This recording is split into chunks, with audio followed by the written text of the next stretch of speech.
Is the screen visible? Yes, yes. Okay. श्रीवत्सवंशकलशोदधिकौस्तुभस्य श्रीवासराघवगुरोस्तनयं ततश्च विद्या अवाप्य विबुधोत्तमतां दधानं कुर्वे सदा हृदि गुरुं करुणाकराख्यं लक्ष्मीनाथसमारम्भां नाथयामुनमध्यमाम् अस्मदाचार्यपर्यन्तां वन्दे गुरुपरम्परां यो नित्यमच्युतपदाम्बुजयुग्मरुक्मव्यामोहतस्तदितराणि तृणाय मेने अस्मद्गुरोर्भगवतोऽस्य दयैकसिन्धोः रामानुजस्य चरणौ शरणं प्रपद्ये श्रीमान् वेङ्कटनाथार्यः कवितार्किककेसरी वेदान्ताचार्यवर्यो मे सन्निधत्तां सदा हृदि. A quick recap about what we saw. In the Excuse me. yes, I just want to ask two clarifications. yes. One is, if I have understood correctly, as per Vishishtadvaitha, there are as many souls as there are as many jivas. Am I correct? One more than that, because there is one Paramatma. See, the word soul, when it is used as an equivalent for Atma, as per Vishishtadvaita, the Atma is of two types, Paramatma and Jivatma. Okay. Now, Paramatma is identified as Sriman Narayana. What about the Jivas? Jivas are infinite in number. So the Jivatmas are also the word soul that is used since the last 1 century to the Atma. These Atman are infinite in number. Because although Paramatma is only Sriman Narayana, the Jivatman are infinite in number. Yeah, that's correct. That is, so my understanding is right. Clear. Okay, thank you. Then second is Paramatma controls everything. He is omnipotent and omnipresent. But still, what happens in the world or in the country, he lets it happen like the way it is, like Ukraine or Manipur and all. He does not interfere. See, whatever happens, happens because of karma. If some good person is suffering in the current life, it means that in the past life they... So we do not take it as an implication of Bhagavan not interfering at all. Everything that is happening due to his interference only. When some bad anubhava happens, even to an innocent person, how do we know that person is innocent? In this life, they have been innocent. Maybe 3 lives ago or 4 lives ago, they committed a crime. For that crime, they are suffering. Are we therefore saying that whatever crimes happen on earth are justified because they are only giving away of karma phala? No, we are not justifying that.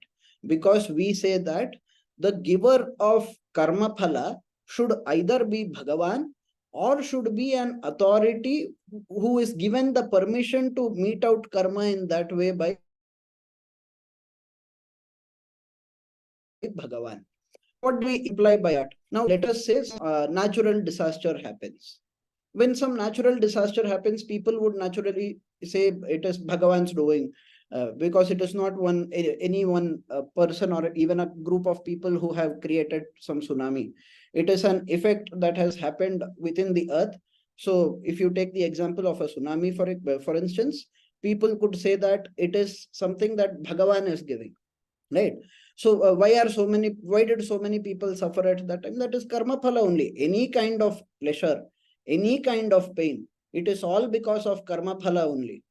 When somebody feels pleasure, we do not highlight it. When an entire community is happy, we do not highlight it. We don't think of it as anything great. Okay, so when karma phala comes in the form of punya karma phala, it is pleasant. And when the experience is pleasant, we do not highlight it. But when papa karma phala comes, it is bitter. And when bitter experience happens, we immediately highlight it. That is human nature. But what I am trying to say here is that although we say that all kinds of suffering are also results of past karma, we do not say that this justifies the injustice that is happening in the world. So how do we say it then? We are saying that no, this person deserves pain, but whoever gives the pain should not give the pain. How are we able to say that? We are able to say it by keeping the scripture as the authority. The scripture has said, Bhagavan has revealed his divine will. He has revealed how karma phala works, how the system of karma works. What counts as punya? What counts as papa? That is described by the scriptures. That is why we said Vedo Khilo Dharma Moolam. The entirety of the Vedas are the roots of dharma, because the Vedic scriptures tell what is dharma and what is adharma. So, if the scriptures permit somebody, like for example, there is a thief and the thief gets caught and he is brought to the court of a king, the king has the right to pronounce punishment for the criminal.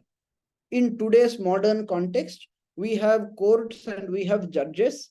The judge is given the legal right to decide the punishment for the criminal, and that is also not decided just like that. It is decided on the basis of the constitution. The constitution says for these crimes, these punishments can be given. For those crimes, that those punishments can be given. So whatever punishment is given has to be proportional in magnitude to the crime committed. You cannot give life sentence to a pickpocket, and at the same time you cannot give just a 15-day judicial custody to a serial killer, right?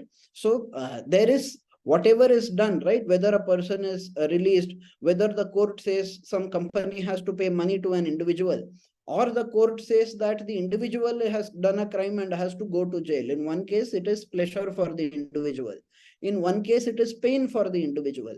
But whatever the court says will be based on whatever has happened in the past, correct? If the person deserves money, it will say he should receive money. If the person deserves punishment, it will say he should deserve punishment. In the case of courts, the courts are visible, the judges are visible, and whatever happens within the court, the arguments, everything is visible to us. In the case of Bhagavan, he is the supreme judge. The constitution that he is keeping, the equivalent of the constitution, is the Dharma Shastra that he himself has given to us. He says this is correct, that is wrong. And that has been presented to us in the form of scriptures. Unfortunately, we do not see a trial happening. We do not see ourselves going to a court and then Bhagavan saying, oh, you have done something wrong. Why don't we see that happening? Because judges need time to analyze and assess information to arrive at the conclusion. But Bhagavan being Sarvajna, he has complete knowledge of everything. Therefore, Bhagavan already knows. The second I do something wrong, Bhagavan already knows that I'm doing something wrong. Somebody does not have to go, some lawyer does not have to go and present him evidence to prove that I have done anything wrong, because Bhagavan knows it by nature. He is all-knowing.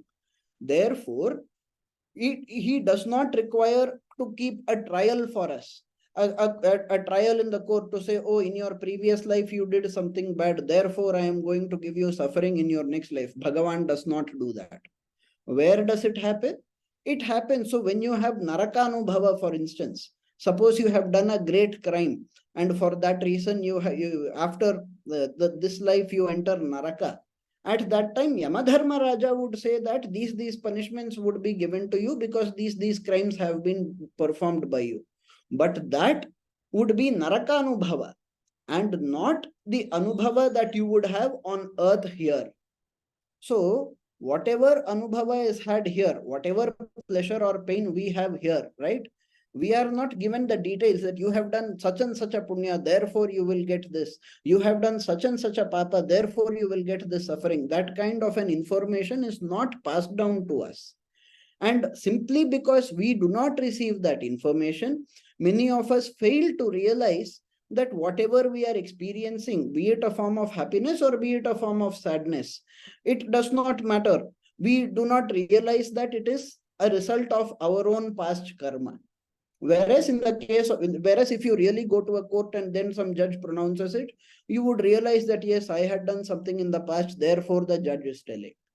So simply because we are not seeing it happen, we are not able to realize that all our experiences, all pleasures and all pains, they are all results of our own karma only. If I am suffering, it is because of my karma only. If you are happy, it is because of your karma only. My good karma cannot make you happy, and your bad karma cannot make me sad. So whatever happens is happening because of our own past karma. But that past karma, how could so many innocent people suffer? If you ask, those people are innocent in this life. In some past life, they would have done something wrong because of which they are suffering in the current life. But this suffering is meted out in the form of karma phala. So it is there. When they are born itself, it is decided that in this life they are going to have such and such a suffering at such and such an age in such and such a manner. But who has the right to give that? If a criminal comes and harms innocent people, who gave the authority to the criminal to do it? If you say that these people had bad karma phala, that does he have the book of all the karmas committed by other people? Does he have proof to establish that the person he is going to harm has committed a crime? We do not have it. Yama has it, therefore he says, you have committed a crime, I will give you punishment.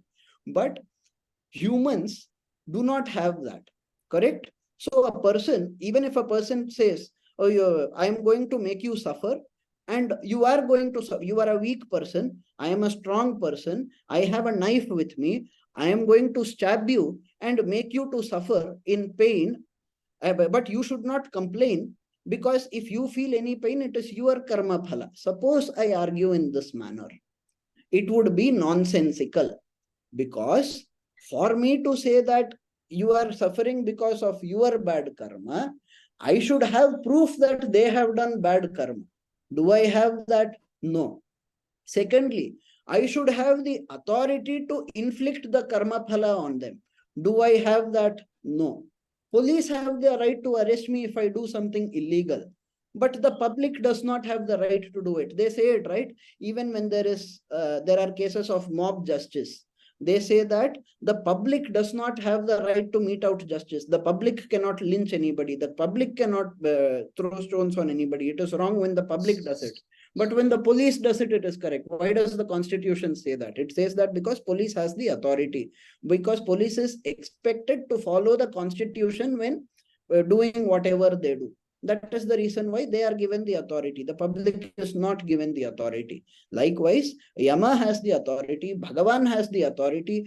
Us individuals, we do not have the authority. We neither know what karma the other people have done, nor do we know whether we have any adhikara to give any kind of karma phala to the other people. As a matter of fact, if we open the scriptures to decide whether we have any kind of authority to inflict pain on others, the scriptures say that we should never inflict any kind of pain on others. What does it imply? It implies that we do not have the adhikara. Adhikara to what? Adhikara to harm others. Adhikara means the right. So I do not have the right to harm others. I will, if I am a Kshatriya and if there is a criminal brought in front of me in the court, then I will have the right to give him punishment. If I am on the battlefield on the Pandava side and if Kauravas are on the opposite side, I will have the adhikara to fight them. But as an ordinary man, do I have the adhikara to decide whether other people should experience pain? I don't have the right to inflict any kind of pain on anybody. As a common man, my duty as per the scriptures is to think of something that is good for myself and that is good for others also. As a matter of fact, Swami Vedanta Deshika says, when you seek a guru should have a number of lakshanas, right? What qualification should be there in a guru if I have to go and become his shishya?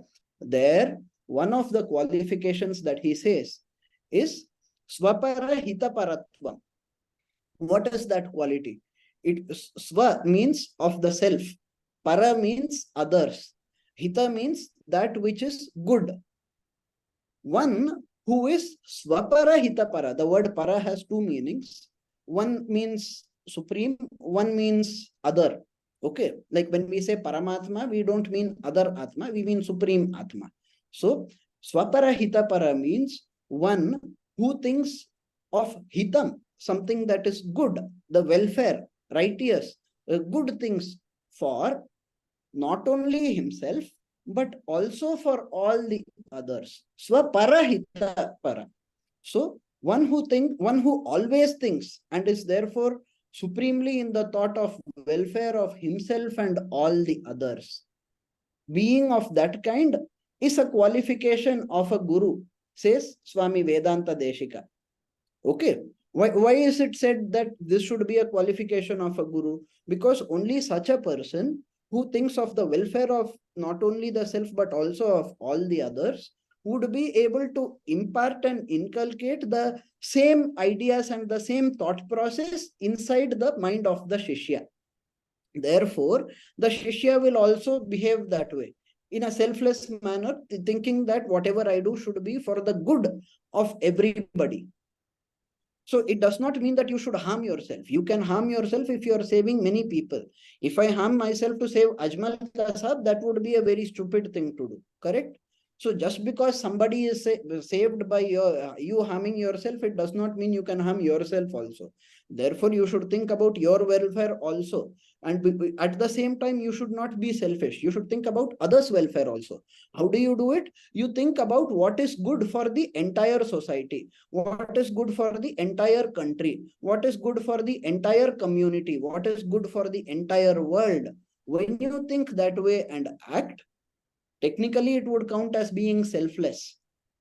As per our scriptures, if you act this way, it means you are following the scriptures. It means you are following the will of Bhagavan. If you act in a different way, then you are acting against the scriptures. So if you cite the violence at Manipur, okay, whoever has transgressed law, whoever has committed adharma, that person, although whoever is suffering, we say they suffer because in some past life they have done something bad.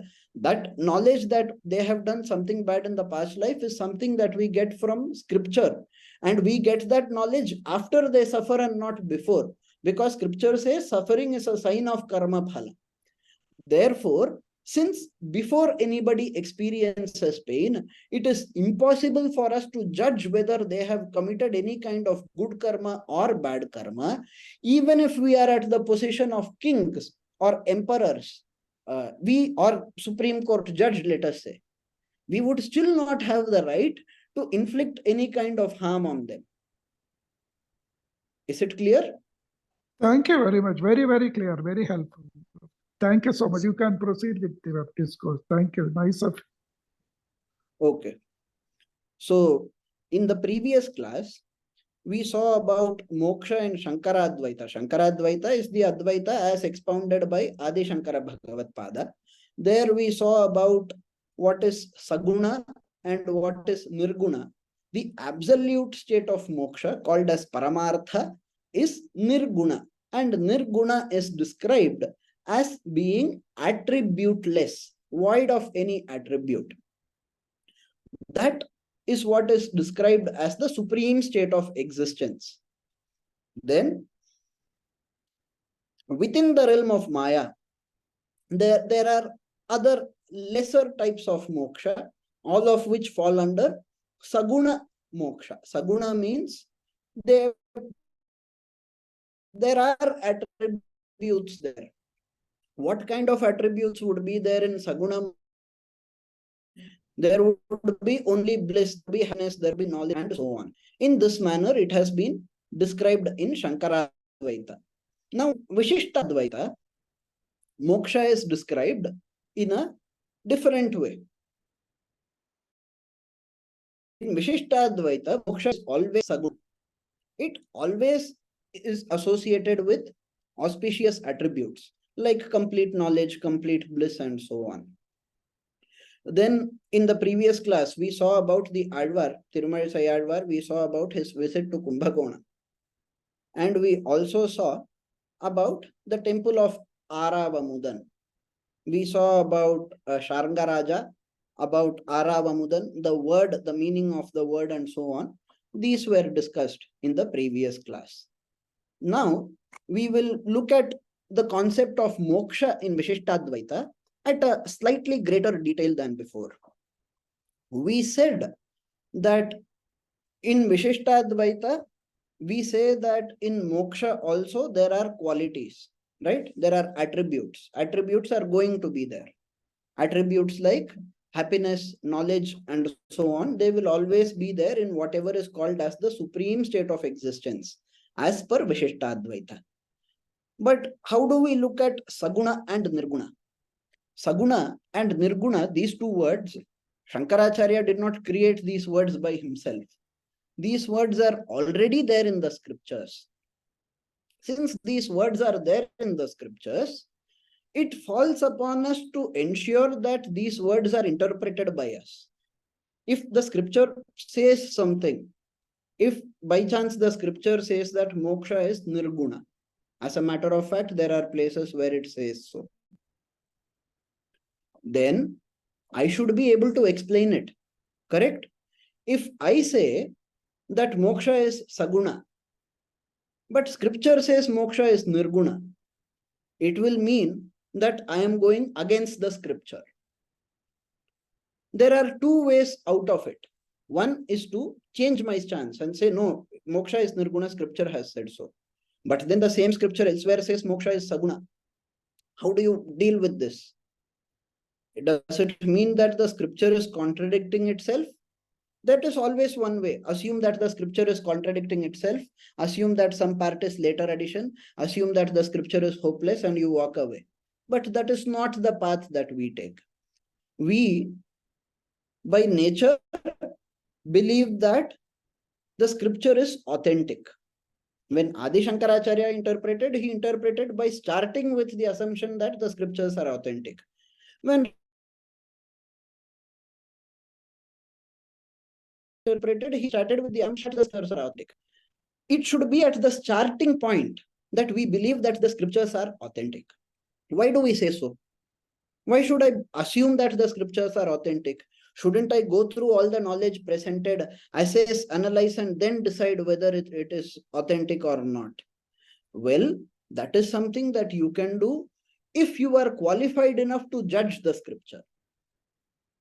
How do you get the qualification to judge the scripture?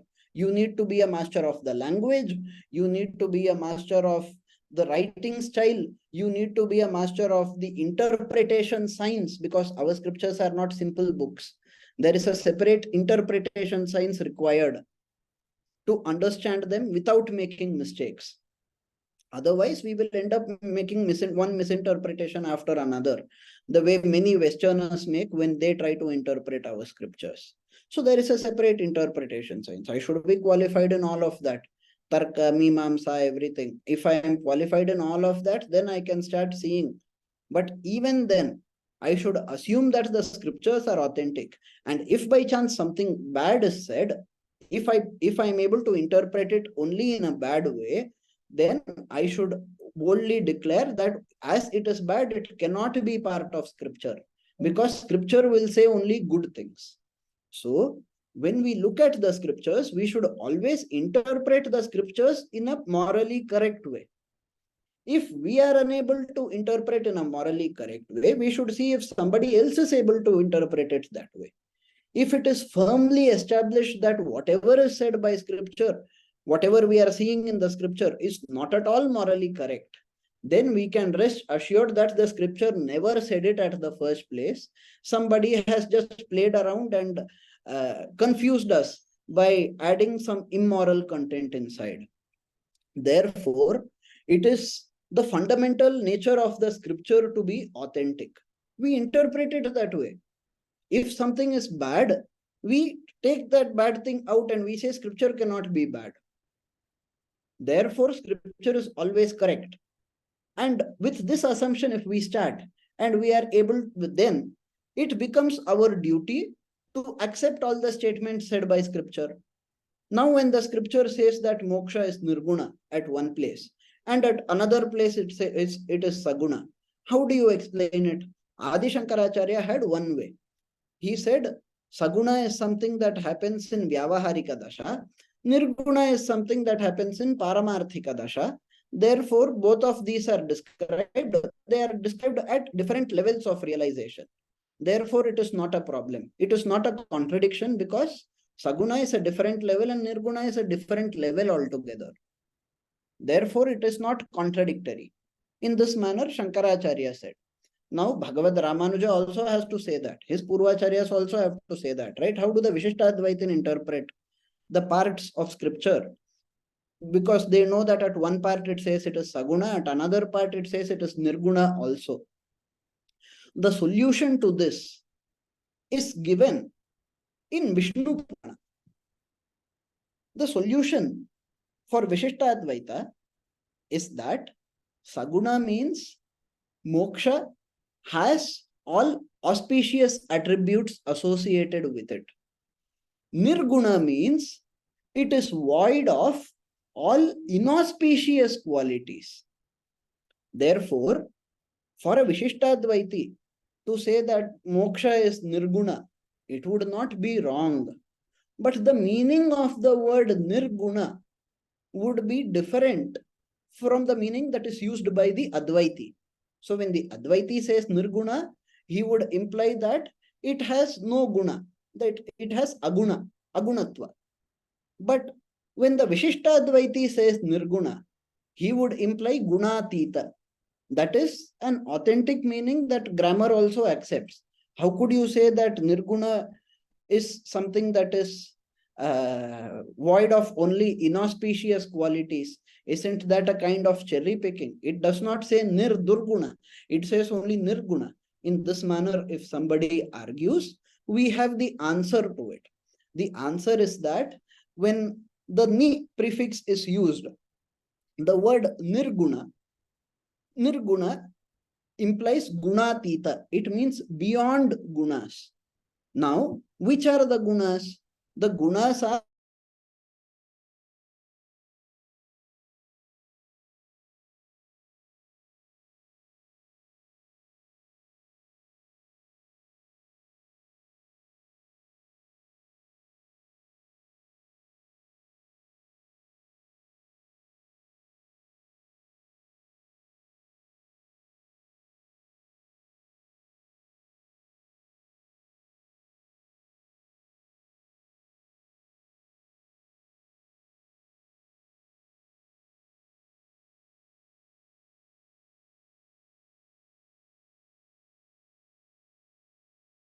hello, am I audible? Yes, yes. Sorry, Yes. I got disconnected.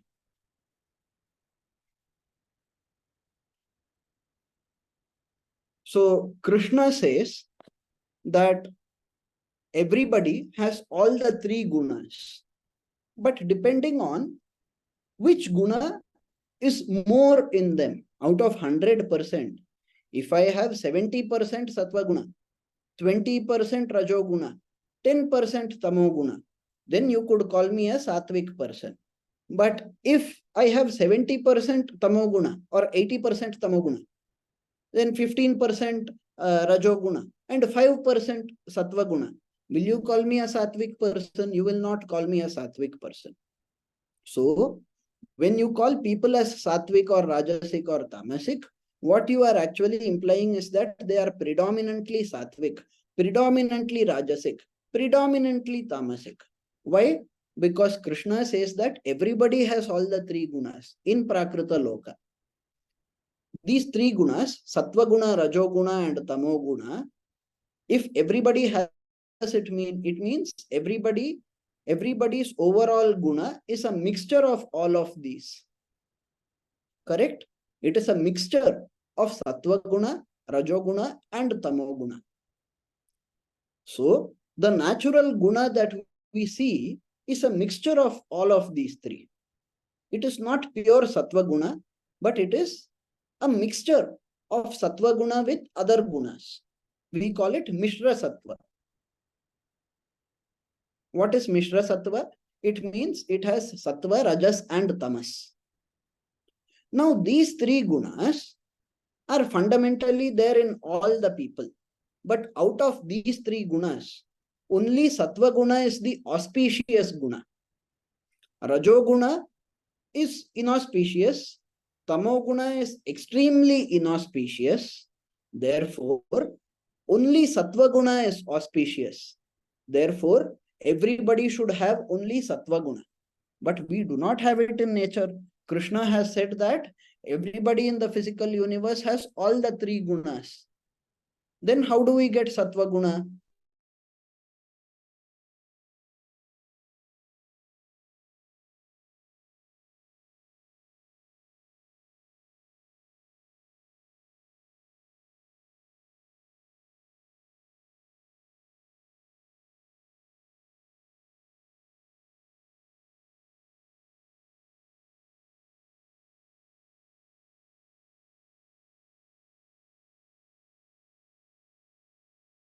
Other than the...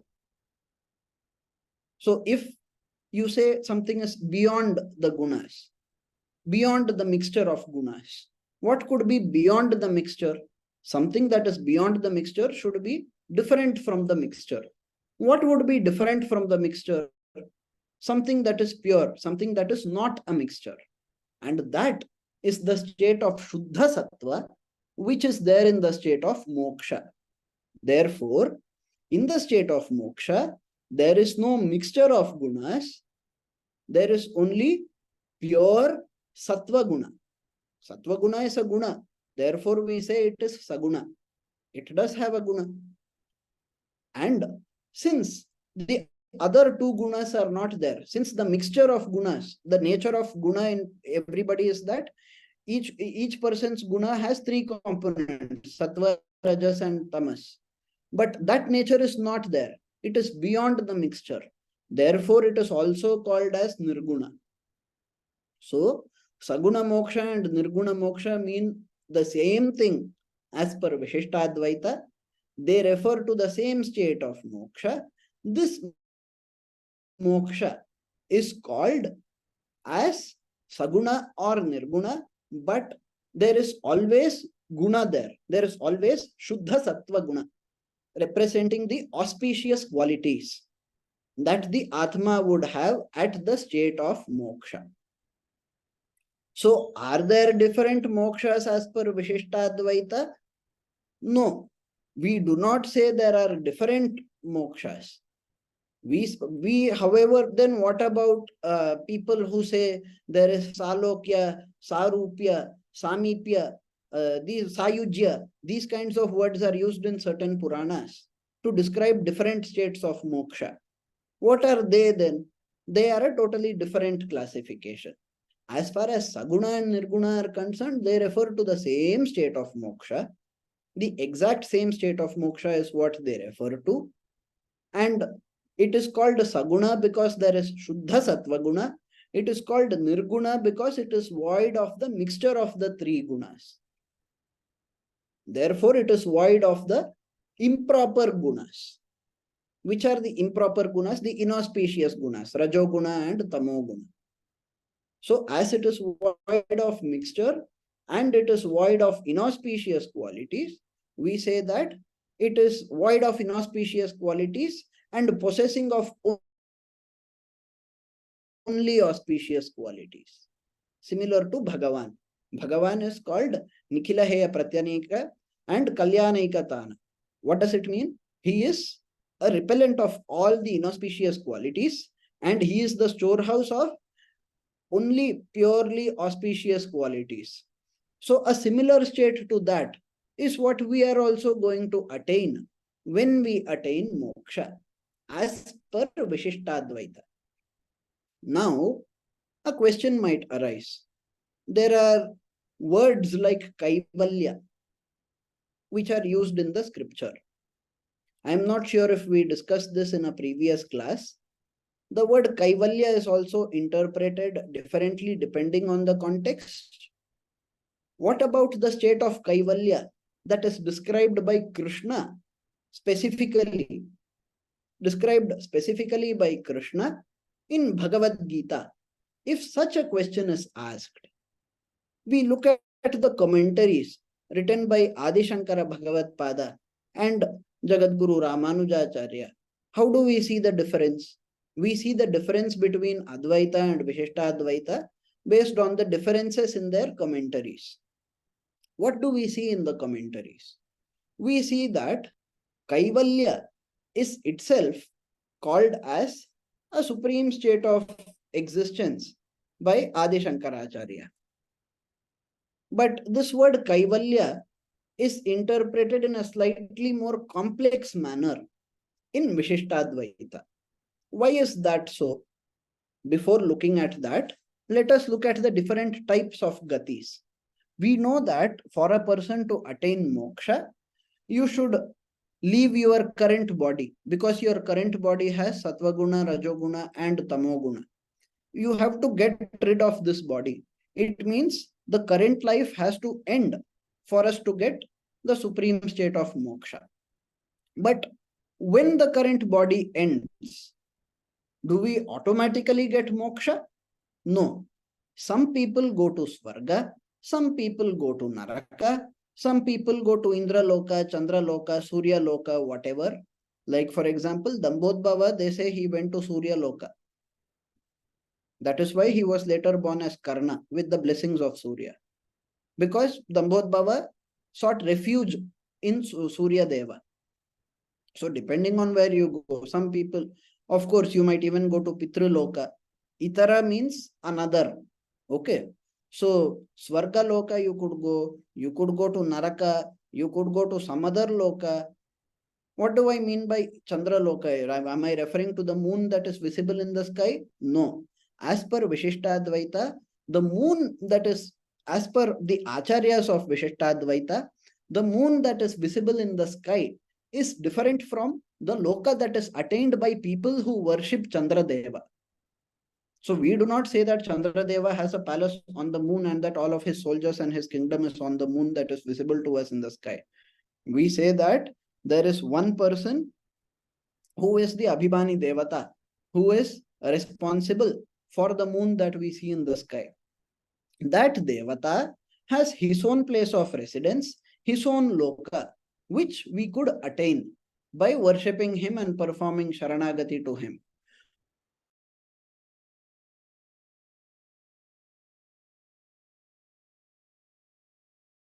No, he is a Kshudra Devata. He is of a specific and he can give pleasure only of a specific level, that for a specific amount of time. Therefore, Bhagavan says that if you do not want that kind of a state, which kind of a state? Antavattu phalam tesham, as he says in Gita, that the phala that is given by others, they always have an end in terms of magnitude and end in terms of quantity of time for which you would experience that pleasure. That is not going to be the case if you come to my Loka. Bhagavan says, you come to my Loka, I will grant you moksha. When you are in my Loka, it means you have got moksha. And that state is eternal. And that state is supreme. And in that state, you will have auspicious qualities, each to the infinite extent. So, that is the state of moksha. Moksha is a gati. But apart from moksha, we have other gatis, right? You could go to Svarga, experience pleasures for some time and then get a rebirth. Or you could go to Naraka, experience difficulties for some time and then get rebirth. Could Naraka ever be eternal? As per Ramanuja Siddhanta, Naraka is never eternal. Why? Because Narakanubhava is also proportional, right? It is the suffering that you have in Naraka is a result of Papa Karma that you have done. So proportional to the amount of Papa Karma. If you have done extreme Papa Karma, you will get extreme punishment. But after some point of time, after some finite point of time, all of the punishment necessary to be given to you for the crimes that have been committed by you would have been given. Therefore, Narakanubhava would end. So, the concept of Nitya Naraka is not accepted in Ramanuja Siddhanta. We believe that Bhagavan, being infinitely compassionate, would eventually, somehow or the other, no matter how far away we go from him, he would try to pull us back. And ultimately, therefore, Although I could go to Swarga, Naraka, some other loka, or have Punarjanma in the same loka, or and so on and so forth, ultimately the final destination of every single Atma is going to be moksha only. This is Ramanuja Siddhanta. This is the teaching of Bhagavad Ramanuja and his school of philosophy. Why am I saying this in specific? Is there any Nitya Naraka acknowledged by Shankaracharya? I am not saying so. But in Madhva Siddhanta, the Madhvas, the Dvaitin, they have a concept of Nitya Naraka. Therefore, to differentiate, to say that we do not have such a concept, that part has been explained by me in a level of greater detail. So we do not have Nitya Naraka for two reasons. The Ramanujis do not believe in Nitya Naraka for two reasons.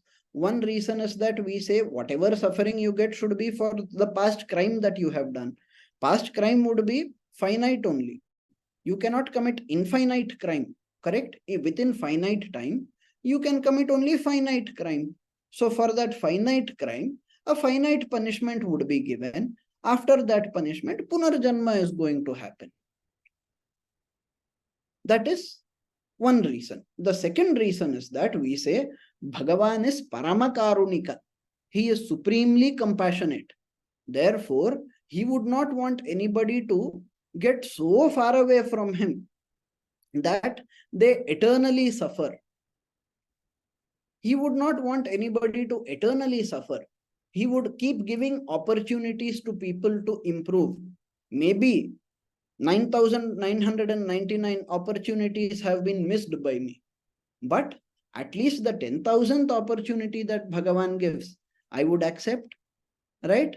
In that way, Bhagavan shows his compassion and again gives opportunities for people to become good people, do good karma, and improve in life. As they do that, they would eventually improve. So Nitya Narakanubhava does not happen as per Ramanuja Siddhanta. Now, a person could go to Swarga. If I have done a lot of punya, I would go to Swarga. If I have done a lot of wrong things, I would go to Naraka. Depending on whatever bad thing I have done, I would get that specific region of Naraka where I would get an appropriate punishment. All of that is explained in Garuda Purana and so forth. Likewise, if I go to some other loka also, again I will be reborn. So in all of these cases, rebirth is going to happen. Is there a case where there is a different type of gati? Yes. So Vishishtadvaitha says that there is a state called Kaivalya, which is where Kaivalya, as explained by Bhagavan Shri Krishna in Bhagavad Gita, where you have Svatma Anubhava, that is the Anubhava, the experience of your own Atma. What is the difference? Shankaracharya said that there is only one Atma. You think it is yours, but it is not yours. There is only one Atma. Jivo Brahmaiva. Jiva is the same as Parabrahman. Therefore, there is only one Atma. Atma Eka Eva. This is the Siddhanta of Shankaracharya. This is what he has taught. Therefore, Svatmanubhava and Paramatmanubhava would mean the exact same thing as per Shankaracharya. Because there are no two Atman. There is only one Atma. But according to Bhagavad Ramanuja, as there are infinite Atman, and Atman are divided into two types. One is infinite number of Jivas. The other is Paramatma himself. There could be an Anubhava of Jivatma, or there could be Anubhava of Paramatma. So, how could there be an Anubhava of Jivatma? That is called as the state of Kaivalya. What about the Anubhava of Paramatma? That is called the Anubhava of the Supreme Moksha.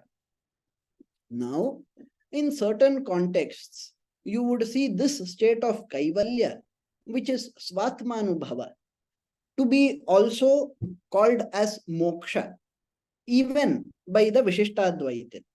Why would that happen? Or when would that happen? We said that Kaivalya is different from the supreme state of moksha. Supreme state of moksha is where you have the anubhava of Paramatma. Kaivalya is where you experience your own Atma. But we say that this Kaivalya is inferior. Swatma Anubhava is inferior to Paramatma Anubhava. Paramatma Anubhava, Bhagavad Anubhava, that experience of the Paramatma is supreme because Paramatma is supreme. Yes, your Atma is also pure. Your Atma is also eternal. Your Atma is also Jnana Swarupa and everything. But there was a point of time when you hadn't realized all of these things. You were bound by karma. Whereas Bhagavan was never ever bound by karma. Bhagavan is always independent of karma. Namam karmani limpanti, says Krishna in Bhagavad Gita. So there is this famous shloka, right? Chaturvarnyam maya srishtam. After that, he says, Namam karmani limpanti. He says, I am not really affected by karmas and karma phalas. He is different. Therefore, the anubhava of Paramatma would naturally be different from the anubhava of Jivatma. Because Paramatma is supreme in all aspects. The Jivatma is not supreme in all aspects. Hence, state of Swatmanubhava, which is called Kaivalya, is considered to be different from the state of Paramatmanubhava, which is the absolute state of. Now, finally, I should give one small word of caution. What that? Among the Shri Vaishnavas, there are two sects of people. One is called Vadakalai, one is called Tengalai. Vadakalai, that is the Uttara they follow Swami Vedanta Deshika. The Dakshina Kalarya people, they follow Varavara Muni, who is called Manavala Mamunigal in Tamil. These are different Guru Paramparas, both that came through Bhagavad Ramanuja only, but in the centuries following Bhagavad Ramanuja's time, there were certain internal differences which were not based on the exact words of Bhagavad Ramanuja. Wherever his exact words are available, we would immediately take that meaning and move on.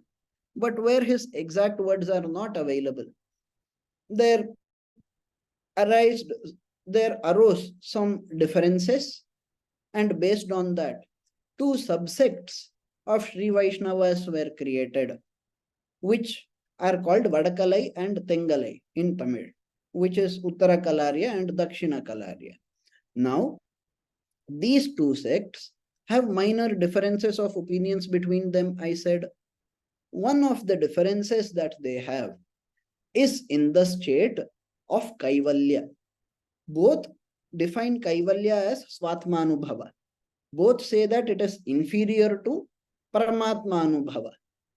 But one sect believes that this is temporary. Kaivalya is a temporary state. After that, once again, that Atma would get a Janma and would get to go towards Bhagavan. That Atma would not fall down and become an Aishwaryarthi. The next step would only be to move towards Bhagavan, but there would be definitely a new Sharira Dharana. So Swatmanubhava would not be a permanent affair. It is believed in this way by one sect. Another sect believes that this state of Kaivalya is eternal. There is also one more difference based on where this Atma that experiences Kaivalya would be. Would it be there near the Dhruva Nakshatra, or would it be there in one corner of Vaikuntha? In this manner, there is one more difference. But for us in this context, it does not matter. We are looking at the types of gatis. We say that Kaivalya is also a gati. Kaivalya is not the supreme state of moksha, yet in certain contexts it is treated as though it is moksha simply because it is superior to any kind of Aishwarya Anubhava. If I experience wealth, be it in this life or be it in Swarga, that would be very, very inferior to the experience of my Atma. So experience of the Atma is superior to experience of Anatma, right? Whatever is Achit, non-living, it is Anatma. So experience of the Atma is always superior. In that experience also, experience of the Paramatma is the supreme. This is accepted by all Shri Vaishnavas. And we say that, yes, some of us say it is not permanent, the state of Kaivalya. Some of us say that it is also a permanent state. But both of us agree that it is inferior to Paramatma Anubhava. It is superior to Swarga, it is obviously superior to Naraka, it is superior to Surya Loka, Chandra Loka, Pitru Loka, and everything. It is superior to Surya Loka, Chandra Loka, Pitru Loka, and everything. And it is superior to having Punarjanma in the same Loka, where you are still confused and have no guarantee of going closer towards Bhagavan. But it is always inferior to the state of moksha, where you get Paramatma Anubhava. This much is accepted by all Vishishtadvaitin. So this needs to be kept in mind that the word Kaivalya, when it is used by the Advaitin, it has a different meaning. When used by the Vishishtadvaitin, it has a different meaning. Is it clear? Very clear. Okay. So the types of gatis, the four types that are listed in this slide, they are inferior. Kaivalya is superior to that. And the state of supreme moksha, the actual moksha that one achieves, is superior to even that.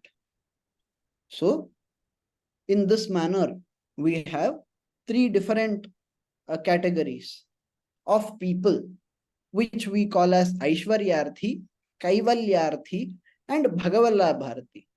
What does that mean? Aishwaryarthi is one who seeks some kind of Aishwarya, some kind of wealth, maybe money, maybe some kind of happiness, whatever that is. Some people achieve it in the same life, but some people get it in Swarga. If the Aishwaryarthi, for the out of the desire to earn money, if I go and commit crimes, I will enter Naraka. If I seek something very great, maybe in a specific loka, or maybe if I seek to go to the same loka as my parents, and my parents have gone to Pitru Loka, therefore I also go to Pitru Loka. I pray to Bhagavan, send me to the same loka, and I go to the same loka, let us say. Or I go to Chandra Loka, Surya Loka, whatever. All of these are also gatis, but all of these are also temporary. No matter how much pleasure I might experience there, it would not be infinite pleasure and it would not last forever. Therefore, no matter what happens, whether I go to Indra Loka or Chandra Loka or even to Naraka, eventually I will be reborn. I will be reborn and I would again have to do new karma. I will have to experience past karma's effects and also do new karma. That is going to happen. A state where such new karma is not accumulated is Kaivalya. Another state where such new karma is not accumulated is the ultimate state of moksha. Is this clear? Yes. Okay, very nice. So I would like to conclude today's class here. If you have any other question, please feel free to let me know. No, only one clarification is there is, I would say two clarifications. One is there is a Kaivalya Upanishad. Is it related to that also? See, the state of Kaivalya, okay, as explained by Upanishads. Now, if you say Kaivalya Upanishad, is it a major Upanishad or a minor Upanishad? Okay, these questions will arise. There are it's a minor Upanishad. there are Yes. certain Upanishads that are cited by Vishishtadvaitha to prove that this is the state of Kaivalya. Then there are certain Upanishads that are cited by the Advaitin to say that this is the state of Kaivalya. But even the word Kaivalya is accepted in both senses by the Vishishtadvaiti. Even the supreme state of moksha can sometimes in some contexts be called as Kaivalya. The word we say, the word has multiple meanings. How do you get the word Kaivalya? Kevalasya bhavaha. That is how you get the word Kaivalya, right? So, Kevala means what? Only. Only something. If it is there, it is called Kevala. So, Kaivalya, in the context of Advaita Vedanta, it will be, you will have experience of only Atma. Vishishtadvaiti will also say, yes, you are going to experience only Atma. If the Vishishtadvaiti says you will be experiencing the Jiva in the state of Kaivalya, that would be acceptable to the Advaiti, because according to the Advaiti, Jiva is the same as Parabrahma. There is no difference between the two. But if the Advaiti says that you would be experiencing the Parabrahman in the state of Kaivalya, the Vishishtadvaiti would say that the word Kaivalya could be used in certain contexts for Paramatma Anubhava. However, in the context used by Krishna in Bhagavad Gita, as per that context, Kaivalya refers to a separate gati, where it is the experience of the Jiva and not of the Parabrahman. It is clear. Now the question is, now we only know about the Upanishads commentary by Shankara. Other acharyas have also written commentaries. Yes, there are commentaries that are there written by Shri Vaishnava Acharyas. There are commentaries written by the Dvaita Acharyas also.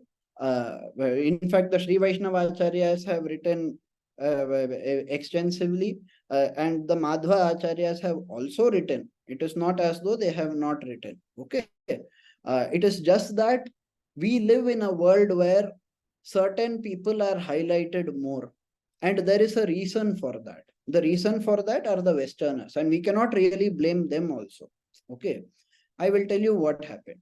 We had some very great people, very eminent people who were produced in our country during the British era. At all points of time, some great people have appeared in India. During the British era, some people like Swami Vivekananda were born. Now, when Swami Vivekananda went to the US, Swami Vivekananda identified himself as an Advaiti. He did not identify himself as a person who followed Shankaracharya completely. He has, in his speeches, disagreed with Adi Shankaracharya here and there. Okay, Swami Vivekananda and Ramakrishna Paramahamsa, they followed an Advaita that is different from, slightly different from the Advaita of Adi Shankaracharya. Now, Swami Vivekananda studied Advaita, Vishishtadvaita, Advaita. It is not as though he never studied the other schools. He has studied the other schools. But he came from the school of Advaita, a specific school of Advaita, which is slightly different from Shankaradvaita also. Now, being such a person, when he talks about Advaita outside, people would think, for a common man in the, let us say in America, who is listening, that fellow wouldn't even know that the Advaita of Swami Vivekananda is different from the Advaita of Adi Shankaracharya. He would think, okay, Advaita means oneness, Advaita means monism, it means non-duality. That is all he would understand. Beyond that, he might not be able to understand further. Although Swami Vivekananda might be explaining in great depth, the common man would not understand so much. So, Advaita became popular. And this sense of Advaita, as the revolutions happened, right? There was a revolution, like French Revolution happened. Then there were revolutions in America. Basically, the working class tried to overthrow the nobility who were oppressing them. This is what was happening in the West. Likewise, in India, when the native Indians were treated as inferior by the British, we were also protesting against the British and trying to get independence and equality for all Indians, right? So as more and more people were fighting for equality, that was the point of time when people were fighting for unity and equality. And at that point of time, when you hear the word non-duality, that everybody is one, naturally it would sound like a very great concept, right? It is a very great concept. Naturally, it would sound very great.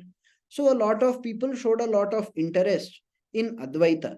If you look at the books written by Westerners, many of them have got confused between the opinions of Swami Vivekananda, Shankaracharya, and so on. If you read the complete works of Swami Vivekananda, it would be 100% clear. His views would be 100% clear to you. But how many people really read or how many people really attended all his lectures to understand what he taught? That not that many people really took that level of effort back there. So what happened was a lot of content was produced on Advaita. A lot of hype was created around Advaita. Ramakrishna Mission had a presence in the US. And as the Westerners started using it, they started using the word Advaita, Advaita, Advaita everywhere.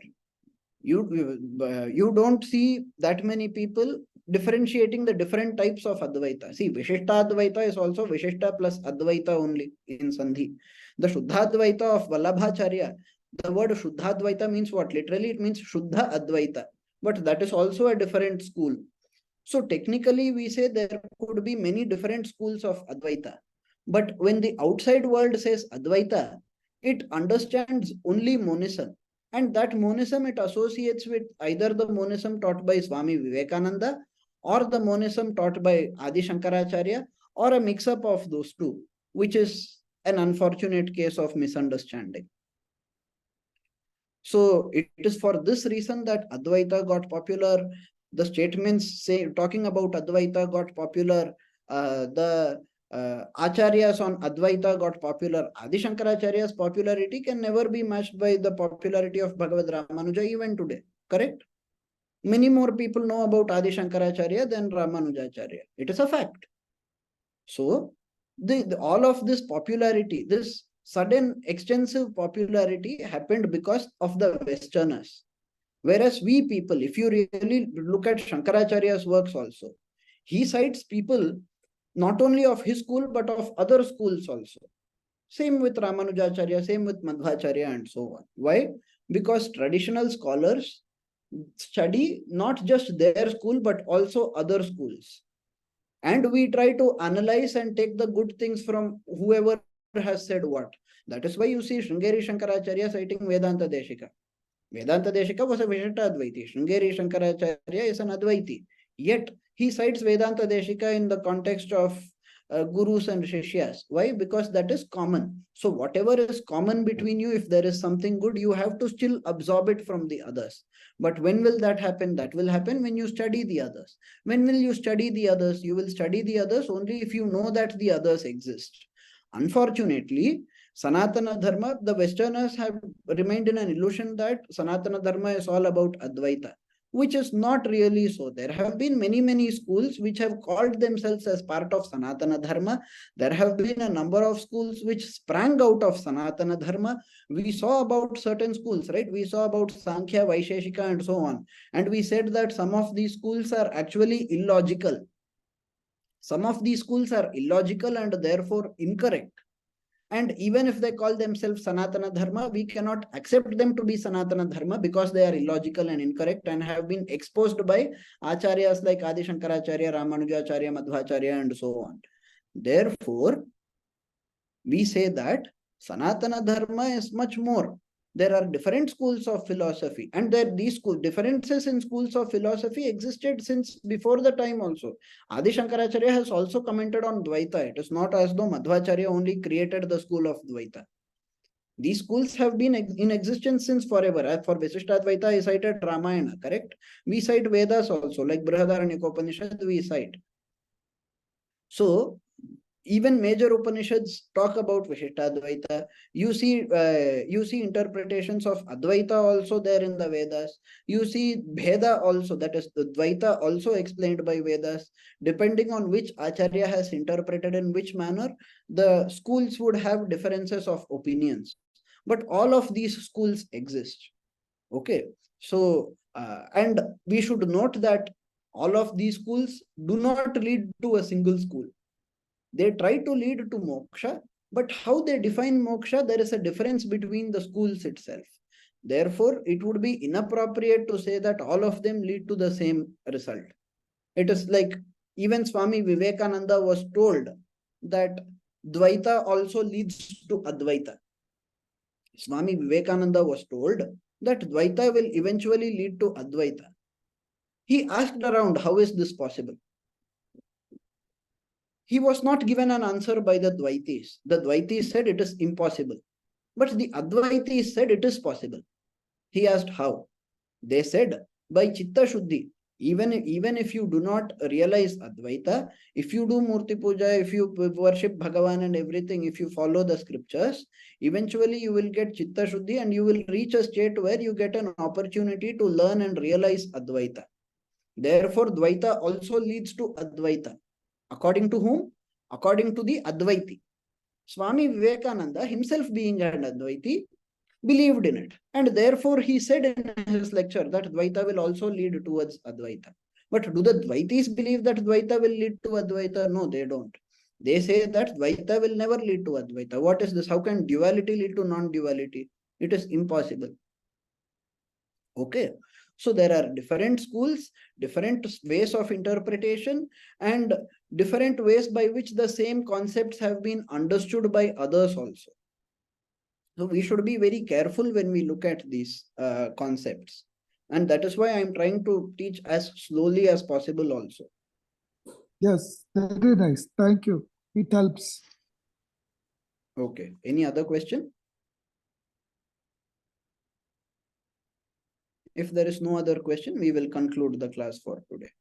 Shri Vatsamam Shakalashodadi Kaustubhasya Shrivasaraghava Gurostanayam Tatasya Vidya Avapya Vibudhotamatam Dadhanam Kurve Sadahradi Gurum Karunakarakyam Lakshminatha Samarambham Nathayamuna Madhyama Asmadacharya Paryantam Mande Guru Paramparam. Thank you for attending.